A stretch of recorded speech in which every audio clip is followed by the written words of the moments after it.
Hello everyone, कैसे हैं आप सभी। होप आप लोग बहुत अच्छे होंगे। मैं भी बहुत बढ़िया हूँ एंड आपकी तैयारी बहुत अच्छी चल रही होगी। तो पहले तो मैं बता देती हूँ कि बहुत लोग ऐसा लग रहा होगा कि ये दीदी की आंखों के नीचे इतना रेडनेस या फिर इतने ज़्यादा डार्क सर्कल क्यों है। तो मेरी ड्यूटी थी और मुझे अभी रेस्ट मिला है, लेकिन मुझे नींद आ नहीं रही है। तो मैंने सोचा कि चलो कोई वीडियो बना लेते हैं। पता नहीं क्यों नहीं नींद आती मुझे, मतलब बहुत ज़्यादा नींद की कमी है, तो इसीलिए ये हो रहा है।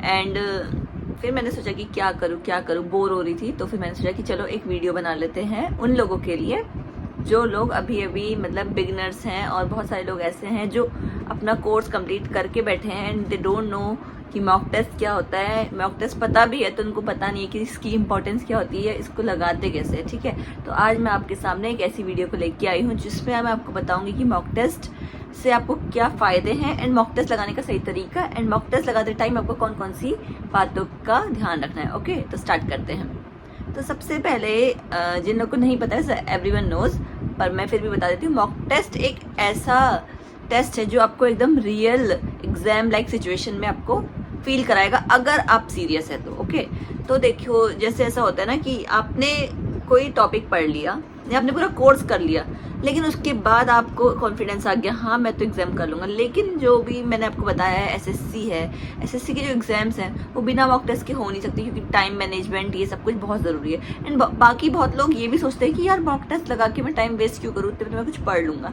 सेम मेरे साथ भी ये हुआ था, और मैं आपको अपनी ये बातें इसलिए बताती ताकि आप लोगों को ये फील हो कि हाँ ये होता है सबके साथ, लेकिन हमें इससे कोप अप करके आगे करना है। ठीक है, तो जब मैं एक एस्पिरेंट थी तो मेरे साथ भी सेम यही होता था।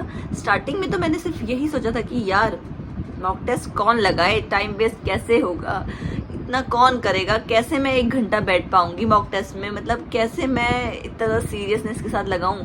मन करेगा कि मैं आंसर देख लूं, ये कर लूं, वो कर लूं, मेरे को नहीं लगाना। मतलब मेरे साथ ये चीज़ हुई थी 2-3 महीने जब मैंने तैयारी कर ली थी। उसके बाद I was like mock test लगाने से अच्छा रिवाइज कर ले। लेकिन मतलब बाद में मुझे ऐसा फील होने लग गया था कि यार मॉक टेस्ट लगाना ज़रूरी है, क्योंकि मुझे कैसे पता चलेगा कि एग्ज़ाम में क्या होगा। देखो, एग्ज़ाम में आपको पता है, एग्ज़ाम जो होता है ना हमारा, उसमें हमें चीज़ें तो आती हैं। मैक्सिमम जो हमारे गवर्नमेंट एग्ज़ाम्स होते हैं कम्पिटेटिव वाले, उसमें हमें बहुत सारी चीज़ें आती है, लेकिन बात क्या होती है, स्पीड एंड एक्यूरेसी की। तो स्पीड एंड एक्यूरेसी कहाँ से आती है, हमारे मॉक टेस्ट से आती है। तो मैं आप लोग को बताती हूँ मॉक टेस्ट लगाने का क्या सही तरीका होता है। तो जो 90% लोग होते हैं ना, लाइक मेरे जैसे, उनको मॉक टेस्ट नहीं आता लगाना। और मैं आपको ये इसलिए बता रही हूँ, आप ये मत सोचो कि मैं बोल रही हूँ कि मैं भी ऐसा करती थी तो मैं आपको नेगेटिविटी की तरफ ले जा रही हूँ। मैं आपको इसलिए बता रही हूँ ताकि आप भी ये फील करें, हाँ दीदी के साथ भी ये होता था एंड शी ऑल्सो ट्राइड कैसे मॉक लगाना है। ठीक है, तो मेरे साथ भी सेम यही चीज़ होती थी कि यार मुझे मॉक टेस्ट नहीं लगाना, मैं 1 घंटा नहीं बैठ सकती, मैं क्या से करूँ, क्या करूँ, मेरा माइंड फोकस नहीं हो पा रहा है। तो ये सारी चीज़ें आपको स्टार्टिंग में लगेगी, क्योंकि स्टार्टिंग में मॉक टेस्ट लगाना ईजी नहीं होता। कोई बात नहीं, आज लगाओ, आज आपका कंसंट्रेशन नहीं बनेगा, कल करो, कल भी नहीं होगा, परसों होगा, लेकिन 7th डे में आपके साथ ज़रूर ये चीज़ होगी, हाँ मैं इसे कंसंट्रेशन के साथ लगाऊं, क्योंकि मॉक टेस्ट बहुत ज़्यादा ज़रूरी है। तो मॉक टेस्ट लगाने के लिए आपको सबसे पहले क्या क्या चीज़ें की ध्यान रखना है। सबसे पहले फुल फोकस, ठीक है, नो डिस्टर्बेंस, नो चीटिंग, कि ये नहीं कि मैं मॉक टेस्ट लगा रहा हूँ तो देख लेता हूँ, अरे यार मेरा आंसर सही है देख लेता हूँ, तो ये गलत है। क्योंकि आपको अगर अभी से ये नहीं अंदर से आ रहा है कि मेरा आंसर सही है गलत है ये मैं देख लूँ, तो एग्जाम के दिन आप क्या करोगे। एग्जाम में तो आपको कब मिलती है पता है ना आपको आंसर की, जब पूरा 1.5 महीने हमारा एग्जाम चले जाता है। मतलब वही, अगर आज आपका एग्जाम है तो मान लो अगर आपका स्टार्टिंग में एग्जाम है तो 40 डेज के बाद आपको आपके आंसर शीट्स मिलती हैं, आंसर की मिलती है, तो तब आप कैसे कंट्रोल करोगे। तो स्टार्टिंग में मेरे साथ भी यही होता था कि मेरे आंसर सही है ये देख लूँ, या मैं थोड़ा सा चीटिंग कर लूँ, या मैं थोड़ा सा टाइम मतलब ऐसे ही स्किप करते जाऊँ, ये तो मुझे आता ही है, हिंदी में क्या ही टाइम वेस्ट करूँ, इसको अटेम्प्ट ना करूँ, या फिर रीजनिंग तो आती है, छोड़ो मैथ्स को कर देते हैं। तो ये सारी चीज़ें सबके साथ होती है। लेकिन मॉक टेस्ट लगाने का सही तरीका मैं अगर आपको बताऊँ तो सबसे पहले आपको करना है फुल कंसंट्रेशन के साथ मॉक टेस्ट अटेम्प्ट। दूसरा, नो चीटिंग, आपको बिल्कुल ऐसा नहीं सोचना है कि यार मैं अपना आंसर देख लेता हूँ, ये बहुत गलत बात है, मेरे साथ भी हुआ था, पर आप ये मत करो, क्योंकि मैंने भी स्टार्टिंग में ऐसा किया एंड उसके बाद मेरा ये जो आदतें थी वो सब ठीक हो गई। नेक्स्ट है हमारा एक शांत इन्वायरमेंट। ओके, देखो जैसे आप मॉक टेस्ट लगा रहे हो तो आपके आसपास डिस्टरबेंस होते हैं। मैं ये नहीं कह रही कि फैमिली एक डिस्टरबेंस है, लेकिन होता है कि बात करे कोई फ़ोन में तो थोड़ा ध्यान वहाँ चले जाता है, या फिर कोई रिलेटिव्स आए हैं तो ध्यान चले जाता है, या ऐसा हो सकता है कि मतलब घर ही में है, हम अपने कंफर्टेबल जोन में है तो ज़रा पानी वानी पी के आ जाते हैं। तो ऐसा नहीं सोचना है, क्योंकि यार आपको 1 घंटा, अगर आप SSC GD के लिए प्रिपेयर कर रहे हो तो आपको 1 घंटा उस कंप्यूटर के आगे बैठना है, एंड दैट टाइम आप घर पे नहीं होते हो, और उस टाइम पे जो हमारा प्रेशर होता है दिमाग में बहुत ज़्यादा होता है। इसीलिए आपको ये एक आदत बनानी है कि मुझे अपना मॉक टेस्ट ऐसे ऐसे अटेम्प्ट करना है, मुझे बिल्कुल भी चीटिंग ना ही आंसर्स में और ना ही खुद से, कि खुद के घर में हूँ तो मैं कंफर्टेबल जोन में हूँ, मैं ये कर लूँ मैं वो कर लूँ, ये बिल्कुल नहीं करना है। और ये सब कैसे होगा, आपको एक शांत इन्वायरमेंट चाहिए, एंड नेक्स्ट आपके अंदर एक स्पिरिट होनी चाहिए कि मैं ये कर सकता हूँ। ओके, तो मॉक टेस्ट लगाते टाइम आपको ये 2 चीज़ें तो बहुत इंपॉर्टेंट है, नो चीटिंग एंड शांत इन्वायरमेंट। ओके, उसके बाद बहुत लोग क्या करते हैं, मेरे साथ भी हुआ था, आपके साथ भी होगा, आपने अपना मान लो कोर्स कंप्लीट कर लिया तो आपके 80 क्वेश्चंस आते हैं, ठीक है, उनमें से 1 घंटे में अगर आपने ईमानदारी से किया है तो मान लो आपके 100 मार्क्स आए, तो आप हो गए डीमोटिवेट, यार कट ऑफ जाती है 140 और मेरे 100 मार्क्स हैं, मैं तो बिल्कुल कुछ नहीं कर पाऊंगा, ये सारी चीज़ें मन में आती है, एंड इस वजह से हम अपना मॉक एनालिसिस नहीं करते हैं, छोड़ो रहने दो, अगले बार मैं मॉक टेस्ट अटेम्प्ट करूँगी। उसमें मान लो आपके आ गए 130 मार्क्स, तो आप खुश हो गए, अरे देखो देखो मेरा ये क्वेश्चन भी सही है, ये क्वेश्चन भी सही है, ये क्वेश्चन भी। तो हम लोग मॉक टेस्ट देते टाइम क्या करते हैं, हम अपने जब अच्छे मार्क्स आते हैं तो हम खुश हो जाते हैं, हम अपना देखते हैं कि हमारा क्या सही है, लेकिन हम क्या नहीं देखते हैं, हम ये नहीं देखते कि हमारी कहाँ पे गलती है। तो मॉक टेस्ट का सबसे बड़ा जो रीज़न है हमारे एग्जाम में फ्रूटफुल रिजल्ट देने का, वो यही है कि हम उसका एनालिसिस करें। मॉक लगा दिया, इट्स नॉट इनफ यार, 1 घंटा अगर आपने मॉक लगाया है तो उसको आधा घंटा दो एनालिसिस में कि मेरे ये गलत है।